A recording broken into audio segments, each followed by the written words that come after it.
नमस्कार दोस्तों, आज हम बात करेंगे एक बहुत ही इम्पोर्टेंट टॉपिक के बारे में जिसका नाम है नेशनल एजुकेशन पॉलिसी 2020।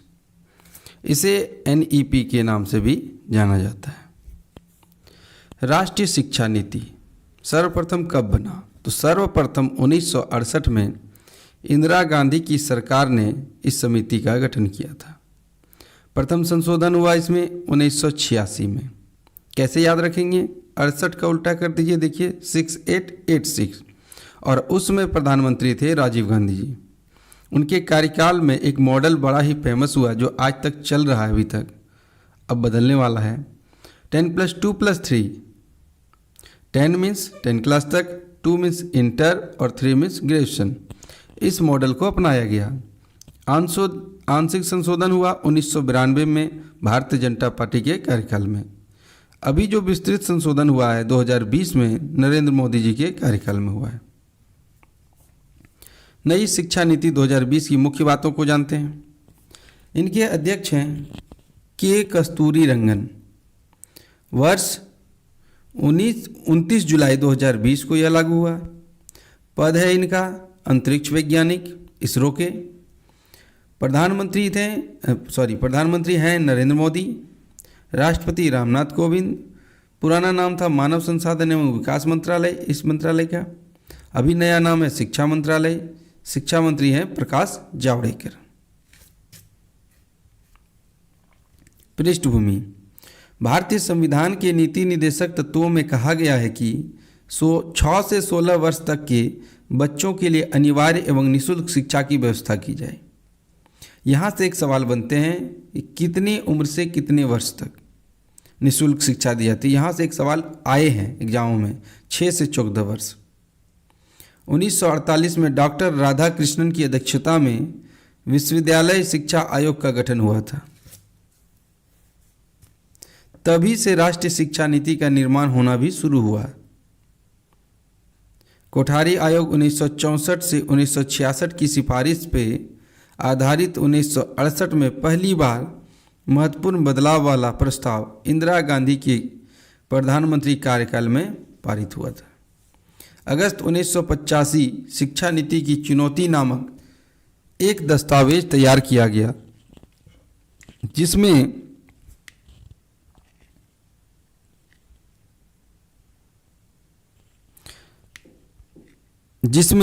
भारत के विभिन्न वर्गों, बौद्धिक, सामाजिक, राजनैतिक, व्यावसायिक, प्रशासकीय आदि ने अपनी शिक्षा संबंधी टिप्पणियां दी।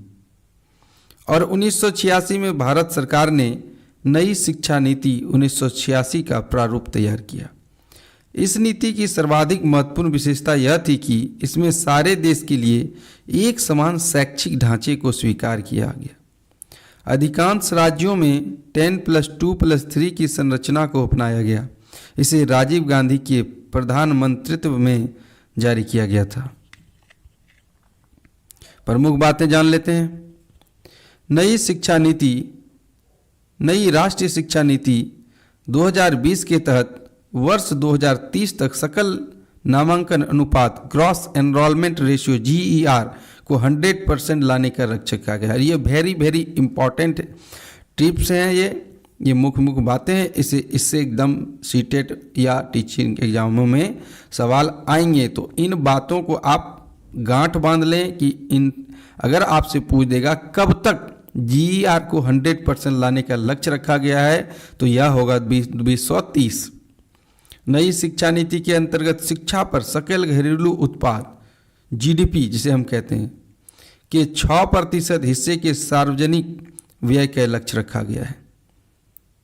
मानव संसाधन विकास मंत्रालय का नाम बदलकर शिक्षा मंत्रालय कर दिया गया है।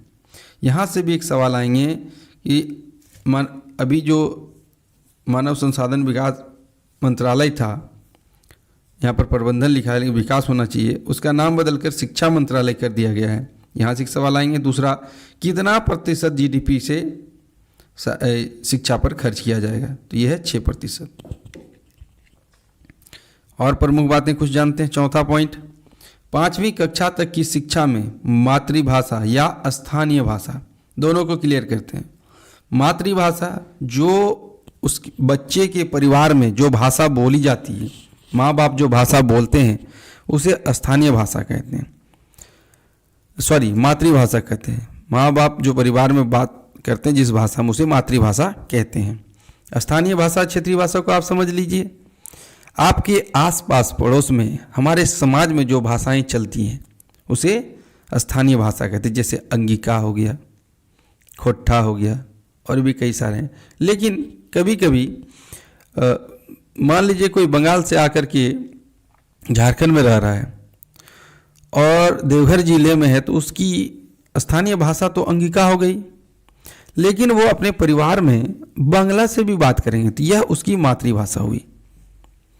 और इसी भाषा को शिक्षा के माध्यम के रूप में अपनाने पर बल दिया गया, यानी 5वीं कक्षा तक। 5वीं कक्षा के बाद दूसरा बात होगा। मातृभाषा को ही कक्षा 8 और आगे की शिक्षा के लिए प्राथमिकता देने का सुझाव दिया गया। अब ऐसा इसलिए होता है कि मैं एक उदाहरण लेना चाहूँगा केरल का। केरल में मातृभाषा में पढ़ाई होती है और इंग्लिश में। हमारी तरह और तरह की भाषाएं वहाँ नहीं चलती है, जिसकी वजह से आप जाने कि बच्चे मातृभाषा में ज़्यादा जल्दी सीखते हैं, उन्हें समझ में ज़्यादा आता है। 5वां पॉइंट, देश भर के उच्च शिक्षा संस्थानों के लिए भारतीय उच्च शिक्षा परिषद नामक एकल नियामक की परिकल्पना की गई है। एक संस्था का गठन करने की बात की गई है। शिक्षा नीति में पहला परिवर्तन बहुत पहले ही लिया गया था, लेकिन अब की बार 2020 में जारी किया गया। अब ये ढांचे को आप देख लीजिए। मौजूदा ढांचा जो अभी चल रहा है 2 वर्ष 16 से 18 तक, ये क्या है? यह इंटर। 10 वर्ष 6 से 16 वर्ष तक, ये उम्र है। और अब इसमें जो बदलाव आया है वह है 4 प्लस 3 प्लस, सॉरी ये नहीं है, 4 प्लस 3 प्लस नहीं है, 5 प्लस 3 प्लस 3 प्लस 4 है, यानी टोटल 15 वर्ष का है। तो बच्चे जो शुरू करेंगे वो कक्षा में एडमिशन अभी जो होता है वो 6 वर्ष की उम्र में होता है, लेकिन नई शिक्षा नीति के बाद अब जो एडमिशन होगा बच्चे का वह 3 वर्ष की उम्र में होगा। अब 3 वर्ष जो होगा, पहले 6 होता था, अभी 3 एक्स्ट्रा किया गया। तो इस 3 वर्ष में बच्चे करेंगे क्या? तो पहले 3 वर्ष को कहा गया है फंडामेंटल स्टेज, है ना। इसमें बच्चे तरह तरह के खेल खेलेंगे, एक्टिविटी बेस्ड लर्निंग सीखेंगे। ना इनसे कोई एग्ज़ाम लिया जाएगा, ना किसी तरह के कोई मौखिक भी एग्ज़ाम लिए जाएंगे। सिर्फ इन्हें जैसे आंगनवाड़ी हो गया, प्री स्कूल हो गया, बालवाड़ी हो गया, जैसा होता है ना नर्सरी, LKG, UKG, उसी तरह का इन पर विशेष प्रकार के खेलों द्वारा इसको सिखाया जाएगा। और इन्हें आदत डाला जाएगा विद्यालय का, ताकि बच्चे विद्यालय आने से ना डरें। यदि किसी बच्चे को पहली बार विद्यालय जाना हो तो वो पढ़ने के नाम से डरता है, लेकिन जिस दिन बच्चे को यह पता चलता है कि अरे विद्यालय में तो खेल होता है, वो तो मज़ा लेगा वहाँ जा कर के, तरह तरह का खेल खेलेगा। यही लक्ष्य को रखा गया कि रुझान लाया जाए इस पढ़ाई के प्रति।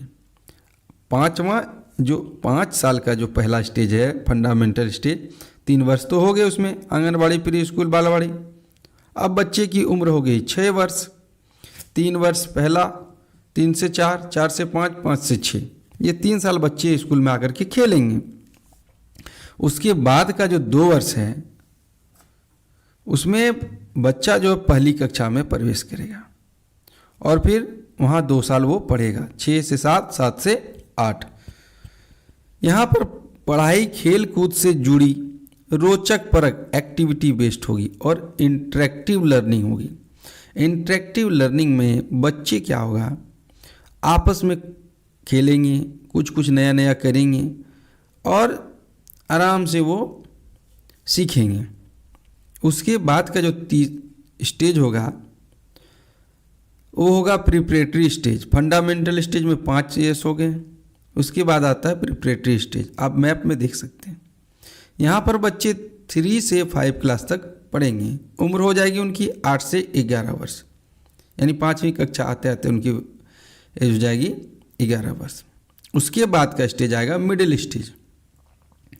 यहाँ पर मिडिल स्टेज में हम देखेंगे 3 वर्ष पढ़ाई करेंगे वो, 6 से 6 क्लास, 7 क्लास और 8 क्लास, तो 6 से 8 हो गया। उम्र हो जाएगी उनकी 11 से 12, 12 से 13, 13 से 14, 3 साल। यहाँ पर वो मैथ सीखेंगे, साइंस सीखेंगे, आर्ट्स सीखेंगे, सोशल साइंस सीखेंगे, ह्यूमैनिटीज़ एवं एक्सपेरिमेंट बेस्ड लर्निंग सीखेंगे। यहीं पर उसको प्रायोगिक चीज़ें सिखाई जाए। जैसे अगर कोई बच्चा पूछ दे शिक्षक से कि सर सड़क कैसे बनता है, तो शिक्षक उसे सड़क ले जाएंगे जहाँ बन रहा होगा, अगर आसपास बन रहा होगा तो ज़्यादा बढ़िया है, और उनको दिखाएंगे। तो ऐसे में क्या होगा, वो अच्छी तरह सीखेंगे। मान लीजिए कहेंगे बच्चा कि मुझे बताइए सर कि मिट्टी का बर्तन कैसे बनता है, तो शिक्षक उसे ऐसा माहौल उत्पन्न कराएंगे ताकि वो जाकर के देख सके। हो सकता है उसे ले जाएं, चलो दिखाएंगे कुम्हार के यहाँ कैसे बनता है, तो ऐसे में वो ज़्यादा अच्छी सीखेंगे। इसी को कहते हैं एक्सपेरिमेंट बेस्ड लर्निंग। यहीं पर उन्हें स्किल डेवलपमेंट भी सिखाया जाएगा। आगे देखते हैं, अगला स्टेज है सेकेंडरी स्टेज, और वो होगा 4 वर्ष का। 9 से 10, 10 से 11, 11 से 12, यहाँ 3 लिखा है। 9, अच्छा कक्षा 9, कक्षा 10, कक्षा 11, कक्षा 12, 4 हो गया। उम्र हो जाएगी उनकी 14 वर्ष से 15 1, 15 से 16 2, 16 से 17 3 और 17 से 18 4। ये सेकेंडरी स्टेज है। ये मल्टी डिसिप्लिनरी स्टडी होगा। क्रिटिकल थिंकिंग पर जोर दिया जाएगा। ऐसे सिलेबस बनाए जाएंगे कि बच्चे को ऐसा सवाल दिया जाएगा, मान लीजिए आप प्रधानमंत्री होते तो क्या करते हैं, अपने से आप जवाब दीजिए। और जब बच्चा क्रिएटिव जवाब देगा तो उसमें उसे अलग से नंबर मिलेगा। विषयों के चयन में लचीलापन आएगा और बच्चों की रुचि को महत्व मिलेगा। यानी कोई बच्चा किसी चीज़ में रुझान है तो उस सब्जेक्ट को आराम से पढ़ सकता है। अगर उसे लगता है कि मैथ के साथ मुझे म्यूजिक सीखना है तो वो सीख सकता है, कोई दिक्कत नहीं। ठीक है, आगे देखते हैं विवरण। स्कूलों में 10+2 फॉर्मेट के स्थान पर 5+3+3+4 फॉर्मेट को शामिल किया जाएगा। इसके तहत पहले 5 साल में प्री प्राइमरी स्कूल के 3 साल और कक्षा 1 और कक्षा 2 सहित फाउंडेशन स्टेज शामिल होंगे। जो मैप था उसे ही मैं डिटेल में बता रहा हूँ। पहले जहाँ सरकारी स्कूल कक्षा 1 से शुरू होती थी, वहीं अब 3 साल के प्री प्राइमरी के बाद कक्षा 1 शुरू होगी। ये एक बहुत बड़ा बदलाव है। इसके बाद कक्षा 3 से 5 के 3 साल शामिल होंगे। इसके बाद 3 साल का मिडिल स्टेज आएगा, यानी 6 से 8 की कक्षा। चौथा स्टेज 9वीं से 12वीं तक का होगा, 4 साल का होगा। और साल में 2 बार बोर्ड की परीक्षा होगी, जो कि CBSE ने अब लागू कर दिया। ये देखिए आप, अगर कोई स्टूडेंट पहले BA या BSc या BCom किया है, तो उनसे आप पूछिए तो वो आपको बताएंगे कि वो 3 साल में करते थे, और अभी यह जो है 4 साल का हो गया है। ग्रेजुएशन 3 से 4 साल का हो गया है। जैसे ही आप स्कूलिंग से ख़त्म करके निकलेंगे, आप यूनिवर्सिटी के अंदर जाएंगे, तो अगर आपने 1 साल पढ़ाई की वहाँ, तो फर्स्ट ईयर सर्टिफिकेट डिग्री आपको मिलेगा। आपके सर्टिफिकेट में लिखा रहेगा फर्स्ट ईयर सर्टिफिकेट। जैसे ही आप दूसरा ईयर भी पढ़ लिए वहाँ से यूनिवर्सिटी से, तो आपको सेकेंड ईयर एडवांस डिप्लोमा मिलेगा। और फिर आपने 1 साल और पढ़ा 3 साल, तो आपको मिलेगा थर्ड ईयर डिग्री सर्टिफिकेट। और आपने 4 इयर्स भी पढ़ लिया, तो बैचलर डिग्री के साथ रिसर्च सर्टिफिकेट भी आपको मिलेगा। अब बड़ा सवाल यह है कि अगर मैं नौकरी चाहता हूँ तो मुझे कम से कम कितना पढ़ना होगा। पहले तो पता था कि आपको कंप्लीट करना है, तो मैं बता दूं कि यहाँ आपको कम से come third year degree certificate तक आपको पढ़ना होगा, तभी आप जॉब के लिए अप्लाई कर सकते हैं। यहाँ छूट यह हो गई है कि अगर राम ने फर्स्ट ईयर पढ़ाई करके छोड़ दिया और वो बाहर काम करने चला गया, फिर उसे मन होता है 2-4 साल बाद कि मैं और फिर से कंटिन्यू पढ़ूं, तो वो फर्स्ट ईयर जहां छोड़ा था वहीं से रिज्यूम करके वो आगे की पढ़ाई करेंगे। अब तक ऐसा नहीं होता था, यदि आपने एक ईयर छोड़ा तो आपको फिर से एडमिशन कराना पड़ता था। अब ये चीज़ को ख़त्म किया गया। तो अगर कोई सेकेंड ईयर पढ़ाई करके छोड़ा है तो वो सेकेंड ईयर से डायरेक्ट पढ़ेगा। अब ये जो 4 ईयर का इसमें डाला, तो इसमें क्या बदलाव होगा? 3 ईयर तो हम जान रहे हैं, तो 4th ईयर डालने से बदलाव यह होगा कि अगर आप एमए करना चाहते हैं या एमकॉम के, या ये कॉम तो ये सब तो स्ट्रीम ही ख़त्म हो गया। अब तो एक समझने के लिए मैं बोल देता हूँ, लेकिन स्ट्रीम सारे ख़त्म हो गए। यदि कोई एमए करना चाहता है और वो 4 ईयर का ग्रेजुएशन किया तो उसे एमए के लिए 1 साल ही लगेंगे। लेकिन यदि कोई 3 साल की डिग्री तक ही पढ़ा है और वो एमए करना चाहता है तो उसे 2 साल का एमए करना होगा। आप बच नहीं सकते कि होशियारी दिखा नहीं सकते कि 3rd ईयर करके एमए 1 साल में पढ़ लिया, ऐसा नहीं कर सकते। आपको 2 साल पढ़ना ही हो। अब इसमें क्या है, मल्टी एग्जिस्ट है, मल्टी लैंग्वेज है, मल्टी सब्जेक्ट है। जब आ सकते हैं आइए, जब छोड़ना है छोड़िए, कोई फर्क पड़ने वाला नहीं है। चलिए देखते हैं विवरण से। जहां पहले 11वीं कक्षा से विषय चुनने की आज़ादी थी, वहीं अब 9वीं कक्षा से रहेगी। शिक्षण के माध्यम के रूप में 1ली से 5वीं तक मातृभाषा का इस्तेमाल किया जाएगा। इसमें रट्टा विद्या को खत्म करने की कोशिश की गई है, जो आज के समाज की, आज के व्यवस्था की सबसे बड़ी खामी माना जाता है। व्यवस्था तो जो कहिए, घर के गार्जियन भी कहते हैं बेटा रटो, याद करो याद करो। और इसका एक ही है कि यदि वो क्रिएटिव आंसर देने लगे, खुद से सोच के देने लगे, उसे रटने की जरूरत ही नहीं है। कॉन्सेप्ट क्लियर कराइए, वो अपने आप आंसर देगा। किसी कारणवश विद्यार्थी उच्च शिक्षा के बीच में ही कोर्स को छोड़कर चले जाते हैं। अभी मैंने बताया था थोड़ी देर पहले, ऐसा करने पर उन्हें कुछ नहीं मिलता था। उन्हें डिग्री के लिए दोबारा नए से शुरुआत करनी पड़ती, फिर से एडमिशन लेना पड़ता था।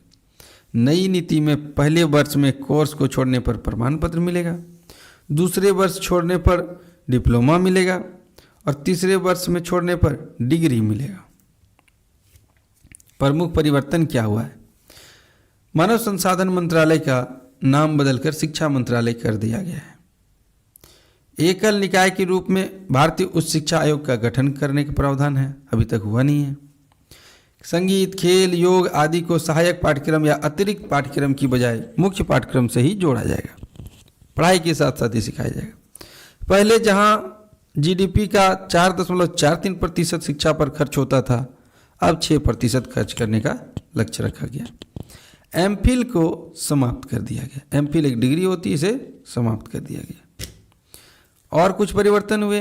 नीति में शिक्षकों के प्रशिक्षण पर विशेष बल दिया गया। शिक्षक यदि अच्छे होंगे तभी तो अच्छी शिक्षा दे पाएंगे ना। और यह भी कहा जा रहा है कि शिक्षकों को वेतन भी अच्छा मिलेगा यदि उसका पेट भरा रहेगा। एक कहावत है ना, पेट में है ऑन तो काम करने में मौन। कहने का मतलब यदि वो खुद से परिवार से नहीं चला पा रहे हैं अच्छा से, उसके पास इतनी रुपए नहीं मिल रहे हैं उनको, तो वो उतना ध्यान से नहीं पढ़ाएगा।